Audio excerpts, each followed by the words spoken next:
Ten buček je křehonkej. Říkám, je to, patří tomu, dělá se to mezi takový ty ostřejší jídla. Uvidíš, co tomu řekneš. Jdeme na to. Hezky si to sami u ty činy. Trošku i ty dekorace, oni to mají rádi barevný, že jo, všechno samozřejmě. Tak. Jdeme nám dávat. Jelikož je to z bučku, můžeme si taky dopřát. Není to žádný předražený jídlo. Ostrý, ty hoříšky v tom krásně voní, cítíš to, jo, Jiřko? No, samozřejmě. Tak, pojď se, jak si dáme. Tak.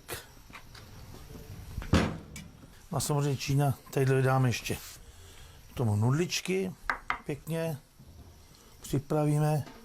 Já tady mám k tomu ještě udělaný takovou dekoraci, to je to na čili, že jo, pěkně, takhle dáme kousek zelenýho, tam všecko musí být. A musí to i ostří, tak zase použijeme malinko, to jsou z čili ty, tak to dáme jenom takhle po straně, kdo to bude mít tu odvahu si tam ještě přihodit. Komu bude málo, já myslím, že to ostří teda hodně, ale na Jiří. A s nudličkama přeju ti dobrou chuť a zkus.